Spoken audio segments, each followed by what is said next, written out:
बिस्मिल्लाहिर्रहमानिर्रहीम। अस्सलाम वालेकुम स्टूडेंट्स, कैसे हैं आप सब। उम्मीद है कि आप सब खैरियत से हैं। नाइन्थ बायोलॉजी के हवाले से आज हमारा चैप्टर नंबर है 7 और लेक्चर नंबर है 8 और टॉपिक है हमारा बायो एनर्जेटिक्स के हवाले से। बायो एनर्जेटिक्स की हम इंट्रोडक्शन आज डिस्कस करेंगे क्योंकि ये हमारा चैप्टर नया स्टार्ट हो रहा है। तो इसमें हम बायो एनर्जेटिक्स के हवाले से डेफिनेशन इसकी और इससे जुड़ी हुई एक दो और डेफिनेशन वो भी डिस्कस करेंगे। तो students, bio energetics word bio का आपको ऑलरेडी पता, बायो मीन लाइफ यानी कि लिविंग ऑर्गेनिज्म के हवाले से, और एनर्जेटिक्स मीन एनर्जी से। अब हम देखते हैं कि इस एनर्जी का रिलेशनशिप और इसकी transformation in living organisms. Living organisms में रिलेशनशिप और ट्रांसफॉर्मेशन ऑफ एनर्जी जब हम डिस्कस करते हैं तो ये स्टडी हमारी कहलाती है बायो एनर्जेटिक्स। तो बायो एनर्जेटिक्स क्या हुई?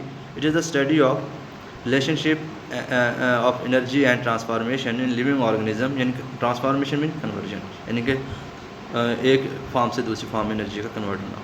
तो ये सारा कुछ जो है ये किस में आता है? बायो एनर्जेटिक्स में आता है। अब हम आते हैं कि ये प्रोसेस या ये एनर्जी जो है वो कहाँ से हम हासिल करते हैं, कैसे ऑर्गेनिजम्स यूज़ करते हैं। तो सबसे पहले हम बात करते हैं प्लांट्स के हवाले से।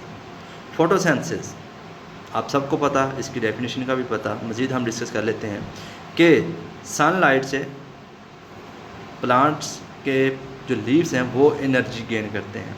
अब वही पत्ते क्या करते हैं, उसी एनर्जी को यूज़ करते हुए CO2 एयर से लेकर वाटर लेकर और क्लोरोफिल की मौजूदगी में ये एक प्रोसेस करते हैं जिससे फूड प्रिपेयर होती है, और इसे नाम देते हैं हम, उस प्रोसेस को नाम देते हैं हम फोटोसिंथेसिस का।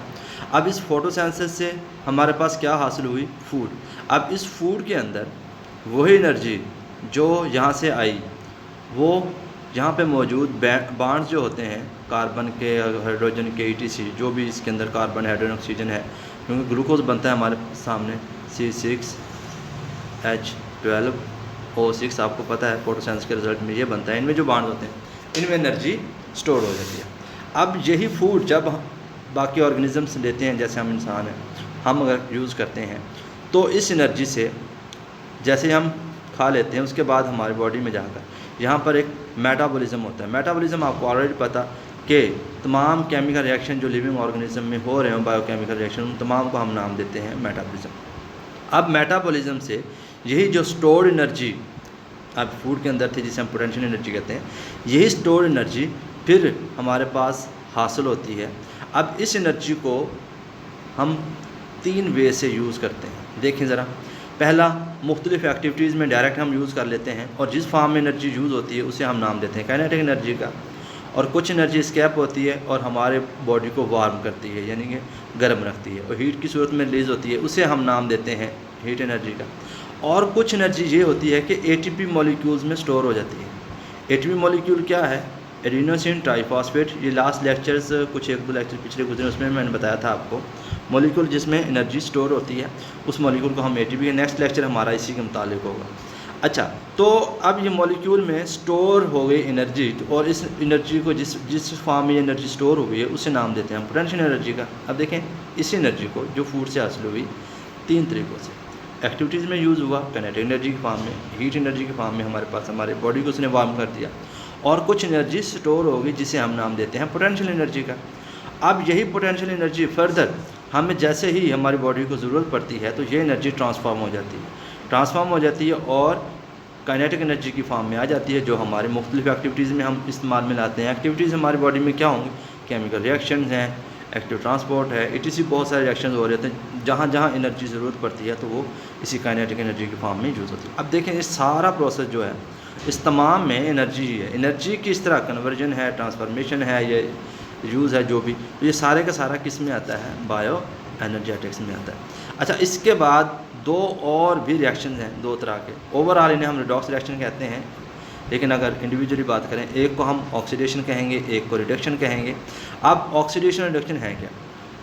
केमिकल रिएक्शन हो, अगर उसमें ऑक्सीजन ऐड हो रही हो किसी सब्सटेंस में तो हम नाम देंगे ऑक्सीडेशन का। इसके उलट इसके साथ अगर ये ना हो तो ये चीज़ हो रही है, रिमूवल ऑफ हाइड्रोजन हो या रिमूवल ऑफ इलेक्ट्रॉन हो, तो भी क्या कहलाएगी? ऑक्सीडेशन कहलाएगा। रिडक्शन क्या है? रिएक्शन में आता है रिमूवल ऑफ, इसका उलट होगा, रिमूवल ऑफ ऑक्सीजन या हाइड्रोजन की एडिशन होगी या फिर इलेक्ट्रॉन्स की एडिशन होगी, यानी इन दोनों चीज़ों की एडिशन होगी और ऑक्सीजन की रिमूवल, यानी ऑक्सीजन जो है इसकी यहाँ से निकलेगा, खारिज होगा, तो उस रिएक्शन को हम नाम देंगे रिडक्शन का। अब ओवरऑल ये दोनों रिएक्शन साइमल्टेनियसली हो रहे होते हैं, एक दूसरे के अपोजिट चल रहे होते हैं। ओवरऑल फिर हम नाम देते हैं इस रिएक्शन को जो चल रहा है, जिसमें ऑक्सीडेशन भी हो रही है, रिडक्शन भी हो रही है साथ साथ, तो उस रिएक्शन को ओवरऑल हम नाम देते हैं रिडॉक्स रिएक्शन का। तो डियर स्टूडेंट्स, इसमें हमने जो डिस्कस किया वो यही energetics, bio energy definition, food किससे किस तरह एनर्जी हम हासिल करते हैं और हमारे मुख्तलिफ पर्पस में हम लाते हैं, इसे यूज़ करते हैं। कल हमारा जो टॉपिक होगा वो है एटीपी के हवाले से ही। तो ये था हमारा आज का लेक्चर। कल तक के लिए इजाज़त, अल्लाह हाफ़िज़।